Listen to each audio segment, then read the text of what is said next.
Ni màបងប្អូននេះហើយដាក់ស្លឹកបាសច្រើនលឹកម្រុំច្រើនទៀតណាបងប្អូននេះអូហើយនេះបងប្អូននេះកពឹសរបស់យើងហ្នឹងបងប្អូននេះ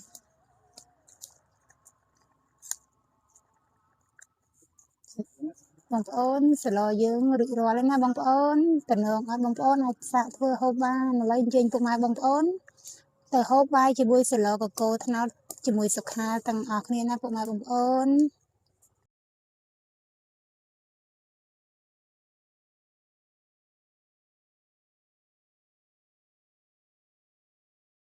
ហើយពុកម៉ែបងប្អូនទាំងអស់គ្នាថ្ងៃនេះដែរសុខាចង់នាំអារម្មណ៍ពុកម៉ែបងប្អូន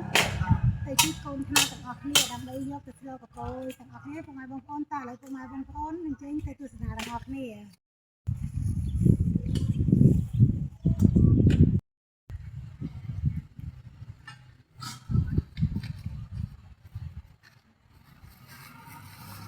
នេះពុកម៉ែបងប្អូនវាកូនថ្នោតរបស់យើងហ្នឹង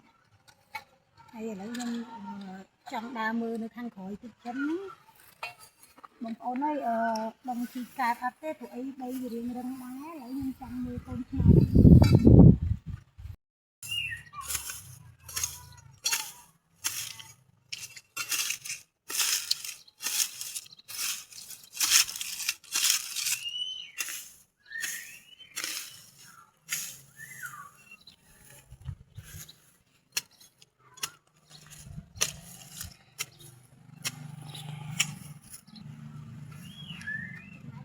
នេះកូនថ្នោតរបស់យើងណាវាដកនៅកណ្ដាលដីហ៎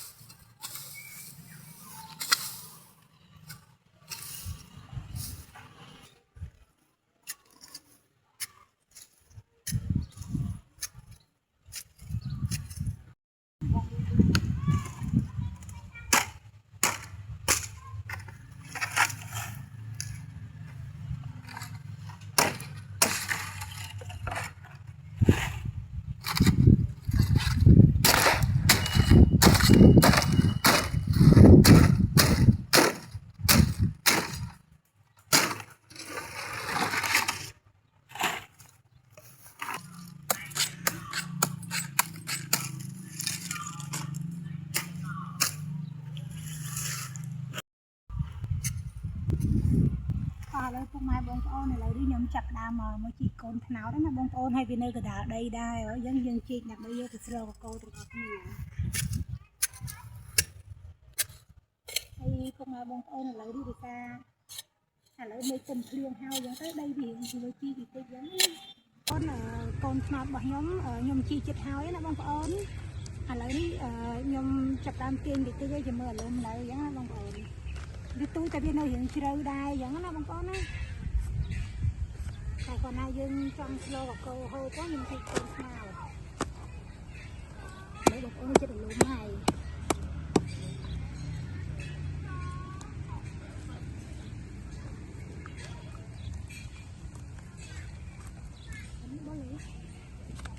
តើឥឡូវពុកម៉ែបងប្អូនខ្ញុំទាញសិនប្រលំបានទៅទេ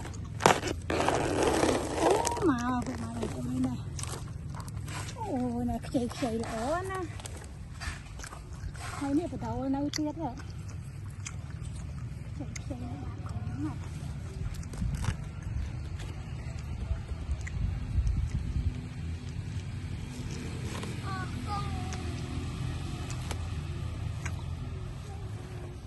តែឥឡូវពុកម៉ែបងប្អូន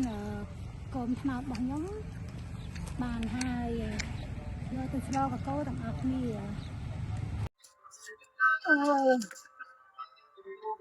ពុកម៉ែបងប្អូននេះឥឡូវនេះមុនខ្ញុំជូនកូនទៅស្រុកធ្វើគ្រឿងអនុមតិចវាហៀឥឡូវអនុមដល់ហើយឥឡូវបងប្អូនពពាយខ្ញុំចាប់ដាំតោងឡើងទៀតហើយណាពពាយមកដាំទៅដល់យើងវាជ្រុះគ្រាប់ទៅមកបងតែជ្រុះគ្រាប់ហ្នឹងទៅឥឡូវហ្នឹងពេញវាលតែឥឡូវនេះឃើញកន្លែងនេះវានៅគៀនព្រៀងទឹកល្អវិញ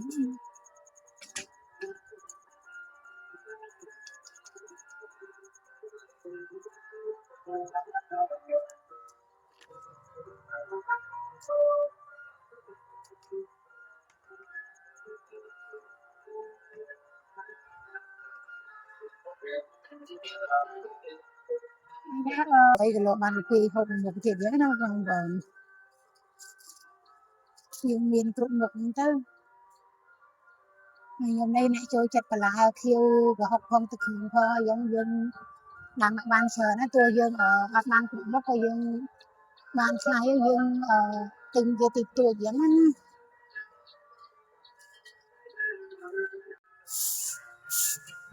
ហើយស្លឹកកទួតជ្រូក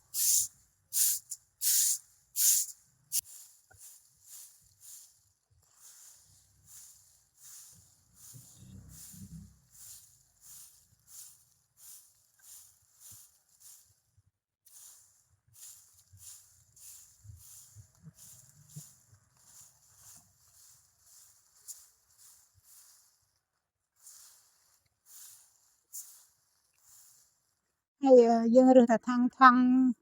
ណាដែលអត់រលួយឬច្រកថងយកចោលទៅស្លឹកឈើយើងដាក់តាមគល់តំណាំអញ្ចឹងណាបងប្អូន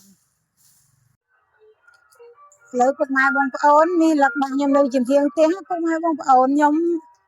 ថ្មខ្ញុំកតិកទី34នេះខ្ញុំអូមកទុកនៅនឹងសិនអត់ទាន់បានយកទៅចាក់នៅខាងក្រោយទេខ្ញុំអូគោទុកសិនហើយខាងក្រោយចាំមើលខ្ញុំរៀបទៅយកទឹករៀបអីហើយចាំខ្ញុំយកទៅដាក់ខាងក្រោយឬខ្ញុំនៅខាងក្រោយវារឿងនៅដីជ្រុលឡើយណាបងប្អូននេះលឹកបាំងហើយវាដោះនេះត្រេកខ្ចីណាបងប្អូននេះស្ទើរលឹកបាសញីមានលឹកបាសញីលឹកបាសឈ្មោលដែរតា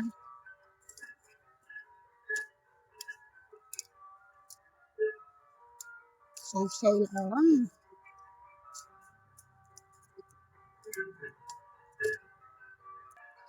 ងៃនេះមកស្លកកោបងប្អូនកោកោតូនឆ្នាំយើងហ្នឹងហើយមកផ្សំលឹកបាសឥឡូវបងប្អូនហើយបងភូមិខ្ញុំ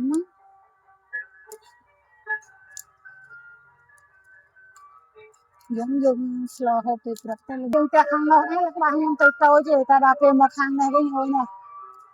ស្លាប់ប៉ុណ្ណាណៃនិយាយទៅតាមធននេះមកល្មមមកទៅលើស្លាប់ទៅអាកោខ្ញុំ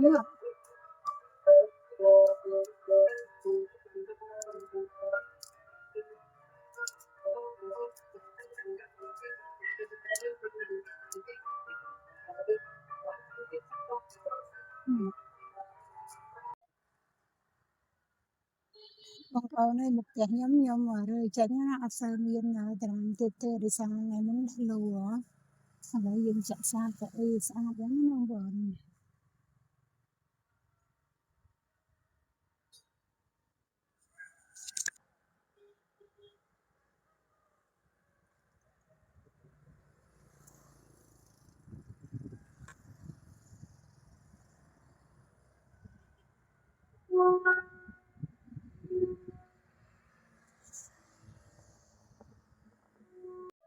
សួស្តីពុកម៉ែបងប្អូនទាំងអស់គ្នាថ្ងៃនេះដែរសុខា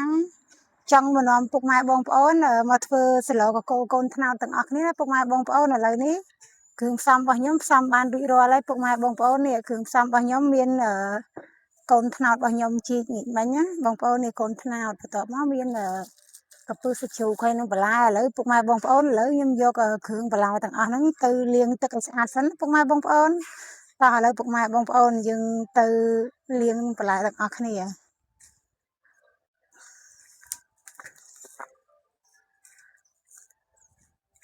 ឥឡូវយកសាច់មកលាងមុនសិននេះលក្ខីខ្ញុំក៏ត្រូវលាងដែរជាមួយនឹងស្លឹកក្រូច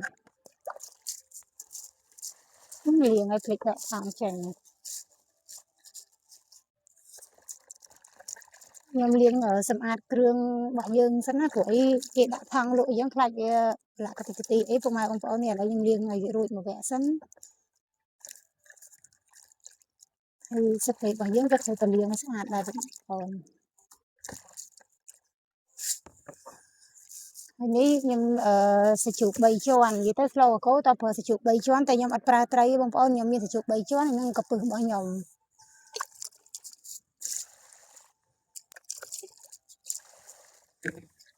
នេះបងប្អូនសាច់ជ្រូក3ជាន់ខ្ញុំនេះខ្ញុំលាងស្អាតសិន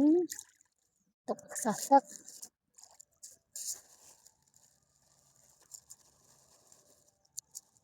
ហើយក៏ពឹសថ្ងៃហ្នឹងដែរខ្ញុំបានតែមួយឆ្នាំទេបងប្អូនគ្រាន់ដាក់ឲ្យរៀងមានក៏ពឹសពីលើតិចតិចណាដោយសារអត់សូវសវោដែរយើងទៅតន់គេបានបន្តិចចុងក្រោយហ្នឹងនេះយើងមានក៏ពឹសយើងបន្តិចមកឥឡូវនេះខ្ញុំយកបន្លែរបស់ខ្ញុំទៅលាងដែរបងប្អូនលក្ខណៈនេះយើងបេះនៅខាងលើទ្រើងទេប៉ុន្តែយើងត្រូវលាងសម្អាតណាលោកមានដីមានអីហើយនិយាយទៅយើងសម្អាតគ្រឿងទាំងអស់ហើយបងប្អូនអើយថ្ងៃនេះដែរនឹកឃើញថាអត់ស្លនៅផ្ទះខ្លួនឯងទេមកស្លនៅផ្ទះម៉ែដើម្បីបានឲ្យម៉ែអីភាសាដែរអញ្ចឹងហើយណាមួយនៅផ្ទះខ្ញុំគេបន់ដែរយើងទៅអញ្ចឹងខ្ញុំបានស្លនៅផ្ទះយើងថ្ងៃនេះមកស្លនៅនេះវិញហើយរបស់យើងថ្ងៃនេះល្អបងប្អូននេះខ្ចីហ្មងណាហើយថ្ងៃនេះដែរបានមីងក៏ឲ្យស្លឹកម្រុំខ្ចីលហកហ្មងស្លឹកម្រុំ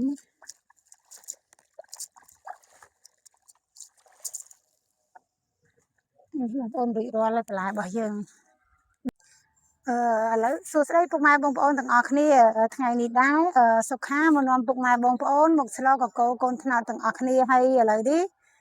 គ្រឿងផ្សំរបស់ខ្ញុំក៏ផ្សំបានរួចរាល់ណាពុកម៉ែបងប្អូនឥឡូវនេះគ្រឿងផ្សំរបស់ខ្ញុំមានដូចជាគល់ស្លឹកគ្រៃល្មៀតរំដេងលក្ខក្រួយខ្ទឹមរបស់ខ្ញុំបុកគ្រឿងហើយបន្ទាប់មកអង្ករលីងហើយប្រហុកសាច់ជ្រូក3ជាន់ហើយនឹងកាពៅហើយបងប្អូននេះកូនថ្នោតរបស់ខ្ញុំយើងចាត់យកកូនវាស្លបងប្អូនហើយបន្ទាប់មកមានខ្លាញ់ដូចជាស្លឹកបាសហើយនឹងគ្រឿងអំបិលស្ករជែងរបស់យើង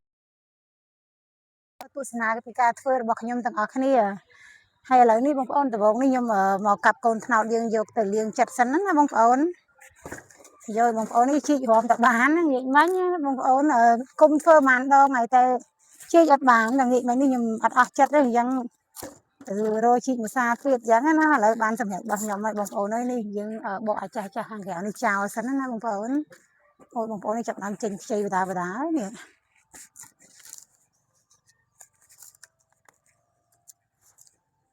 ហើយឥឡូវបងប្អូនយើងដើមថ្នោតយើងឥឡូវធំយើងអាចបលុំកាទេតទៅកន្លែងណាដែលថាត្រូវចំណាហើយបើយើងចង់ហូបមិនងាយទេណាបងប្អូនតតកូនថ្នោតនេះយ៉ាងអើយថាវានៅកដាដីយ៉ាងទៅយើងបានជីកយ៉ាងទៅហើយក៏មិនងាយជីកទេបងប្អូនវិសាវាជ្រៅតែធ្វើម៉េចយើងចង់ហូបអីយើងតើតាយើងព្យាយាមបន្តិចទៅណា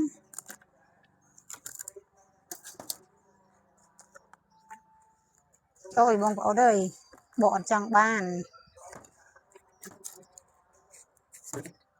ចិត្តវាចេញតិចសិនទៅមកចិត្តថ្នោតទាំងអស់គ្នាបងប្អូននេះយើងអត់ទាន់បកដល់លើយើងចិត្តបដាសិនណាបងប្អូនចិត្តស្ដាងក៏បាត់មុខពីរអញ្ចឹងមកខ្ចីបងប្អូនអើយ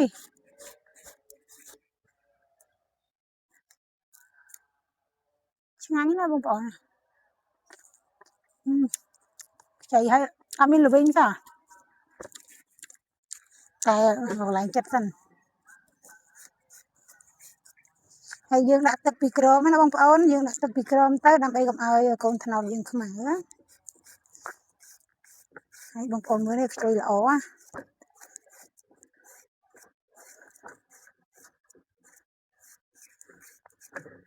ហើយខ្ញុំមកស្លនៅក្រុមដើមម្សៅពុកម៉ែបងប្អូនហើយរឿងល្ងឹតតិចហើយដោយសារអីសុខាមិនសូវជាអ្នកសប្រហែលទេខ្មៅដែរហ្នឹងហើយត្រូវនឹងមេឃងឹតយ៉ាងទៀតមើលមុខលែងឃើញហ្មង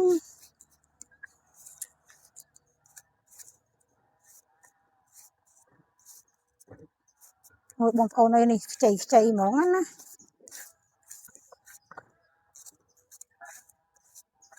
យាយទៅពីមុនយើងសពោដើមថ្នោតឲ្យថាត្រូវប៉ះចំកន្លែងណាដីយើងគេប្រលុំយើងយើងអាសាស្លបងប្អូនប៉ុន្តែដល់ពេលឥឡូវនេះអត់សូវមាន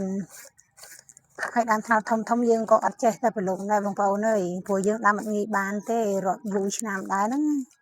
ខ្ញុំកើតមកឃើញហ្មងដល់ពេលនេះកូនថ្នោតនេះដោយសារថ្នោតទុំអីចឹងទៅវានៅកណ្ដាលដីអីចឹងទៅយើងគោះមកខ្ញុំចិត្តបានប៉ុណ្ណឹងយើងចាប់ដើមសក់បន្តទៀតណាបងប្អូនយើងចិត្តយកខ្ចីមកបន្ទាប់ហ្នឹងទៅយើងចាប់តាមបកបន្តទៀត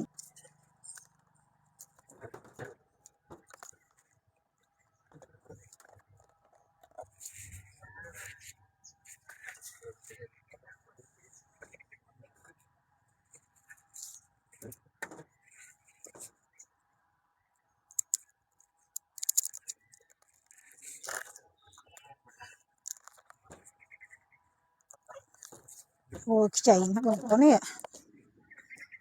chảy là vụ mỏ nó vậy tới dương ắt lo có ba này bông ôn vì ắt là vinh địch sạch lại thế nào thế dương vô hộp lên của ba này ta nhắm con nào đó nè học con ăn vô mau phỏng lấy con nào chạy chạy bông ôn nhầm ai tới khmui nhầm hộp khlang nhầm sầm hộp thì cái này bông ôn nào thì sao ăn đã hộp khan vô á tục săn mà vừa hộp nhiều mà to cho săn bông ôn lấy là khởi nhầm hành hai bông ôn nhầm đặt luôn trong nhầm nông pang đó còn hai quát đó còn ê chop ê lấy bông ôn là lấy bông slo nông con tiền nông pang lấy men ban ta câu đấy mà đã hôm nông pang mặn đó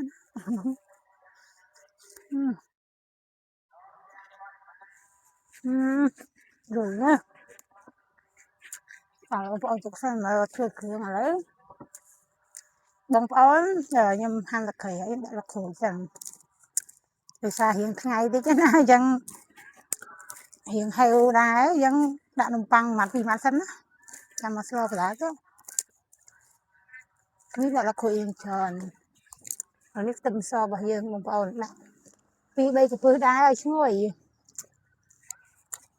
đấy nhà mi sự liền tắc hai áo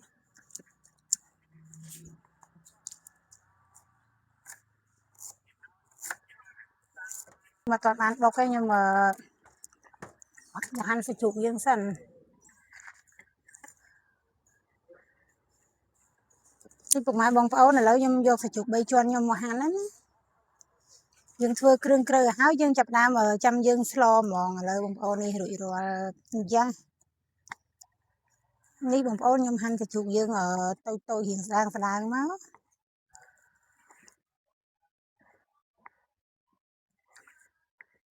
ta lấy cục mai bông pháo ở kêu nhưng rồi lấy nhưng hắn sai rồi lấy nhưng mà bọc kêu dương sắn tại bông pháo đấy ní nhưng bọc này khăn khổ mai đi xa bọc lửa sọc tới biển cơ say mọt á bọc hiện mọt tí bông pháo lấy bông mai bông pháo là thao ngày thao bao nhiêu chẳng về bông ôn về để chặt hai chỉ làm để chẳng được bèn với nhá còn thao sao nó lấy nhưng cho thao bao nhiêu chặt hai từ liền tật thân bông pháo lấy nó dương ở xưởng con thao dương trên mà sang sân ôi bông pháo này mẹ đang thạt bèn nó bông pháo hay con thao nó chạy mà lắmนี่บางคนเรายำเลี้ยงมาตาเสียสันอยู่ใกล้คนถนัดไม่ได้บางคนวิอัดบินเราวิ่งไอ้เท่ยังยำอัดจะบันบันเลยแต่เบอร์บางคนทบตัวทานเราวิ่งบางคนจะบันบันที่กับบ้านในแต่ยำเ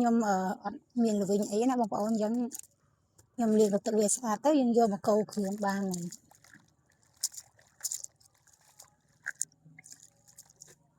นี่เลี้ยงเกี่ยสักปีบางคนใจอ่อนหมดนะ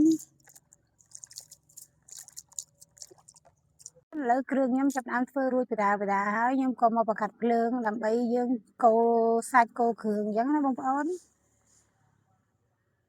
tuổi miệt ngày nét đi chặt suối tiệt hai bọc mai bông ớn hơi màn ngày nâng mê tô tâm rồi hồn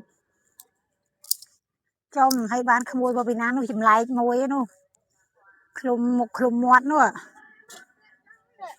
nâng ấy tập phèn của trời này bông ớn này nèปกติรถดับไปเลยน้องดอกเชิญบอกว่าตะแปงแต่ตัวโอนยอมรู้โซ่โอนยอมกระทาจองกัดเธอไอ้กวาดได้จะมือตัวไอ้กวาดอ่ะยอมมาสโลกับโกหกสั้นจ้าตกนั้นตกก็ก่อนบาดจำกัดเยอะเน่าก็กันจ้าเชิญยังไงฉันสั้นนะไอ้กลายฉันกันยิงโกแล้วปกมาบงโอนฉันบางย้ำจับรามกลายให้บงโอนยังย้ำก็จักคลันยิงโจสั้น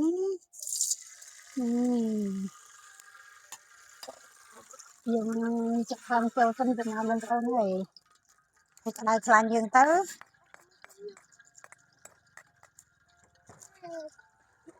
thì chọc nó giống coi đại thường dương trai lang chối nó bên con như thua thua còn lọ trên thì bỏ dưới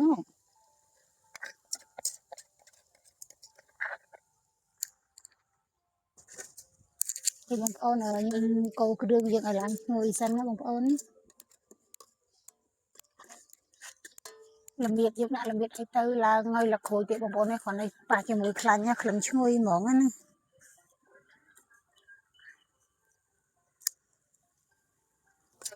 ឥឡូវពុកម៉ែបងប្អូននេះគ្រឿងខ្ញុំចាប់ផ្ដើមឡើងក្រហមហើយឈ្ងុយហើយបានខ្ញុំចាប់ផ្ដើមមកដាក់សាច់ជ្រូក3ជាន់យើងចូលពុកម៉ែបងប្អូនយើងកូរសាច់3ជាន់យើងបន្ថែមទៀតឲ្យសាច់យើងចូលជាមួយណាបងប្អូនឈ្ងុយណាស់បងប្អូនអើយប្រើគេប្រើឲ្យខ្ញុំបងប្អូនយើងគាត់ជេរមកគាត់ចែរៀបមើលដែរណាពីការឆាកូរសាច់ទៅយើងបុកទៅខ្លួនឯងយើងទៀតហើយដាក់លក្ខូចដីល្មៀតទៅអូឈ្ងុយហ្មងណានេះបងប្អូនយើងកូរសាច់មកយើងឲ្យចូលជាមួយគ្រឿងអញ្ចឹងទៅតែឲ្យរៀងឆ្អឹងសាច់តិចសិនបងប្អូនចាំយើងបន្ថែមគ្រឿងហើយហ្នឹងមេឃវារៀងបិទបើកដែរណាពុកម៉ែបងប្អូនបើក្តៅវិញអត់ទេព្រោះដើមម្សៅយើងដុតអស់ដែរនេះពុកម៉ែបងប្អូននេះសាច់របស់ខ្ញុំអូយឡើងឈ្ងុយជាមួយគ្រឿងឲ្យចាប់បានឆ្អិនបដាបងប្អូនហើយបន្ទាប់មកខ្ញុំយកបន្លែគុំថ្នោតរបស់យើងយកមកដាក់ជាមួយគោជាមួយនឹងដែរខ្ញុំអត់មានច្បាច់អំបិលទេបងប្អូនដោយសារគុំថ្នោតរបស់យើងនេះគឺអត់មានល្វីងទេខ្ចីល្អណាស់ហើយដើមវាគុំថ្នោតទៀតមិនមែនដើមថ្នោតធំទេណាបងប្អូនអញ្ចឹងខ្ចីហ្មងណាហើយយើងហូបមិញក៏អត់មានល្វីងទេដែរយើងដាក់គ្រឿងនឹងចូលជាបងប្អូនហើយយើងកូរត្រឡប់ជាមួយគ្រឿងរបស់យើងទៅនេះបងប្អូនអើយឡើងឈ្ងុយណាស់កូនថ្នោតរបស់យើងឥឡូវដែលពុកម៉ែបងប្អូនខ្ញុំឲ្យកូនស្រីខ្ញុំជួយកូរគ្រឿងយើងបរៀនគាត់បដាដែរណាលើតិចទៀតទៅយើងពឹងគាត់ហូបធ្វើម្ហូបបានហើយគាត់កូរគ្រឿងកូរអីទៅបងប្អូននេះនៅកន្លែងយើងធ្វើម្ហូបបងប្អូននេះតែថ្ងៃនេះមេឃយើងល្ងឹតឥឡូវពុកម៉ែបងប្អូនខ្ញុំកូរបន្លែយើងរៀងទុនតិចទៅបងប្អូនយើងមកលួចប្រហុកយើងបន្តិចនេះយើងដាក់ប្រហុកយើងតាមល្មមដែលយើងត្រូវសម្លរបស់យើងយើងដាក់មកល្មមហ្នឹងទៅពុកម៉ែបងប្អូនប្រហុកសាច់របស់យើងវាជ្រាបម៉ត់ហើយយើងយកដាក់ទាំងអស់ហ្នឹងទៅកូរបន្លែយើងបងប្អូនមើលរៀងវារៀងសោះទឹកហ្នឹងទៅបងប្អូនអាចលួចទឹកយើងចូលបន្តិចសិនណាពុកម៉ែបងប្អូនយើងដាក់មកបន្តិចទេអត់ដាក់ច្រើនទេដាក់ដើម្បីកូរគ្រឿងរបស់យើងបន្តទៀតហើយយើងមើលបន្លែរបស់យើងរៀងទុននៅអញ្ចឹងទៅបានយើងដាក់គ្រឿងផ្សេងឥឡូវខ្ញុំដាក់ទឹកចូលបន្តិចមិញហើយដើម្បីទុកឲ្យរៀងខែតិចសិនយើងចាំកូរបន្តទៀតឥឡូវបងប្អូនបន្ទាប់ពីខ្ញុំដាក់ប្រហុកហើយខ្ញុំដាក់អង្ករលីងយើងចូលណាខ្ញុំដាក់កន្លះចានកូនចានចង្កឹះដែរបងប្អូនហើយយើងកូរអង្ករលីងដែរយើងត្រូវកូរឲ្យជាប់បងប្អូនកុំឲ្យខ្លោចបានតែកាលណាដែលខ្លោចបានស្លកកូររបស់យើងឈ្ងៀមហើយអញ្ចឹងពេលយើងដាក់អង្ករលីងហើយយើងត្រូវកូរឲ្យជាប់ដែរយើងមើលតាមទឹកដែរបើមិនជាបន្លែអត់ទាន់ចូលជាតិអត់ទេហើយខ្សោះទឹកបងប្អូនអាចលួចទឹកបន្តិចអញ្ចឹងទៅនេះក៏យើងអត់ទាន់រីកទេណាបងប្អូនអាឡូមឲ្យឈ្ងុយពេញរបស់ខ្ញុំនេះបងប្អូនរៀងកូរកែអញ្ចឹងខ្ញុំលួចទឹកតិចទៀតយើងលួចទឹកតិចទៀតអញ្ចឹងហើយបងប្អូនយើងលួចទឹកទុកឲ្យវាផឹកយ៉ាងសិនហើយបងប្អូនបន្ទាប់មកបានខ្ញុំចាប់ផ្ដើមមកដាក់គ្រឿងរបស់យើងចូល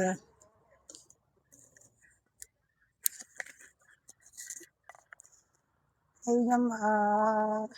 ដាក់ប៊ីចេងកន្លះស្លាបព្រាបាយ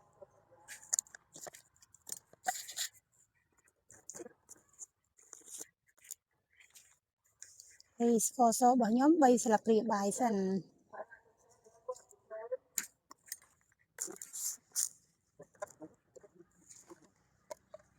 ហើយពុកម៉ែបងប្អូនខ្ញុំដាក់ប្រហុកខ្លាយខ្ញុំអត់ដាក់អំបិលច្រើនទេយើងដាក់កន្លះស្លាបព្រាបាយសិនហើយចាំយើងភ្លក់មើលខ្វះខាតចាំយើងថែមថយទៀតអញ្ចឹង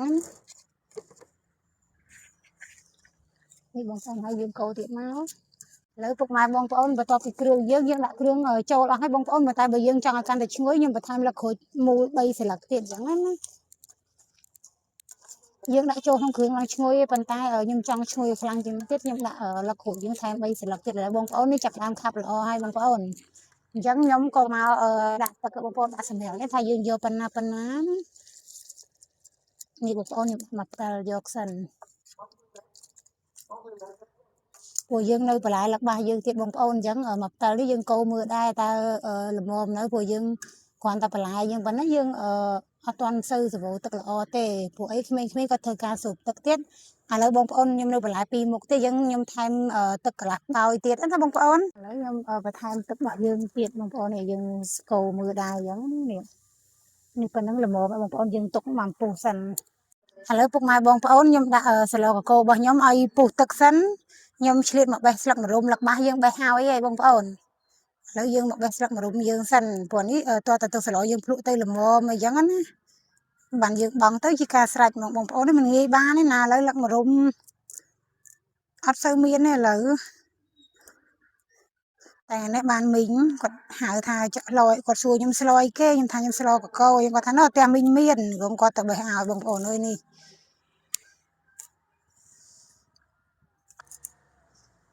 នេះបងប្អូនឥឡូវគាត់នៅបន្លែខៀវខ្ញុំហ្នឹងឡើងមកកាត់ច្រែងណាហើយប៉ុណ្្នឹងហើយបងប្អូនមិនឈ្ងុយមិនឆ្ងាញ់មិនទៀត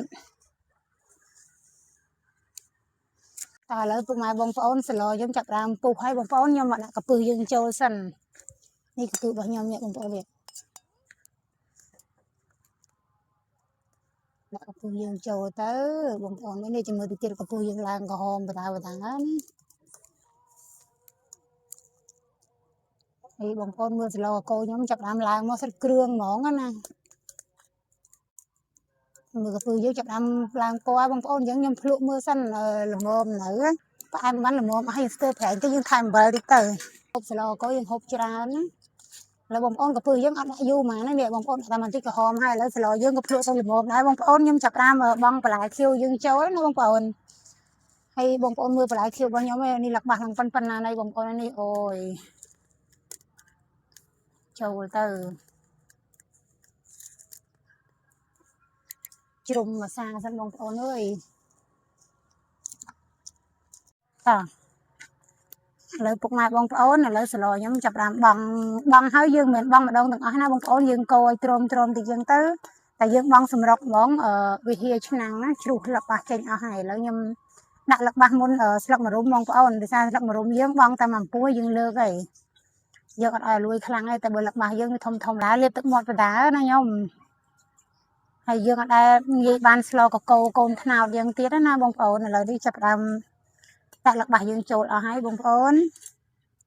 ហើយយើងចិត្តកោមើលហើយបន្ទាប់មកលឹកបាសយើងរៀងទ្រាំហើយបងប្អូននេះខ្ញុំបងស្លឹកម្រុំយើងចូលបងប្អូននេះអូយបន្លែខៀវស្លកកោតែមានស្លឹកយ៉ាងណាបងប្អូនតិចមុនវិញបងប្អូនអើយស្លកកោមកទឹក2 3ដងហើយគាត់ចូលចិត្តណាស់បន្លែខៀវផ្សាយជាមួយគ្នាតែប៉ុណ្្នឹងណាបងប្អូនហើយដល់ពេលធ្វើស្លកកោម្ដងខ្ញុំនឹកឃើញប្តីខ្ញុំណាបងប្អូនអើយ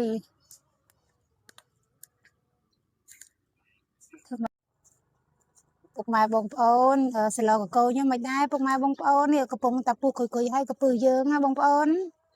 ហើយផ្សែងវារៀងហុយបងប្អូនអើយយើងខ្ញុំកំពុងឲ្យចាប់ឲ្យពុកម៉ែបងប្អូនមើលអូយតំណងឲ្យបងប្អូនឥឡូវពុកម៉ែបងប្អូនយើងចាប់ដើមដួសស្លឲ្យក្មួយយើងសិននេះទៅយើងអត់ងាយបានស្លហូបទេណាខ្ញុំតើចែកគ្នាហូបបន្តិចណៅអត់ដាក់ចានធប់អត់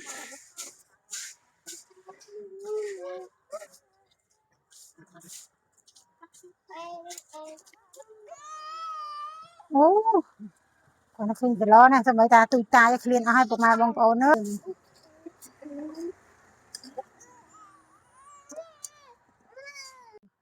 តែឥឡូវពុកម៉ែបងប្អូនអញ្ជើញពុកម៉ែបងប្អូនមកហូបបាយជាមួយស្លកកោថ្នោតខ្ញុំទាំងអស់គ្នាពុកម៉ែបងប្អូននេះនិយាយញ៉ាំបាយហើយបងប្អូនឆ្ងាញ់ពេកមិនមែនមកតែខ្ញុំទេណានេះប្រពន្ធមេដៃហ្នឹងក៏មកហូបកាតដែរបងប្អូនហើយអ្នកដូចញ៉ាំខ្លួនឯងមកហូបបានទេញ៉ាំជិះស្លញ៉ាំចាមិនញ៉ាំបាយលេងយ៉ាងលេងសាទដូច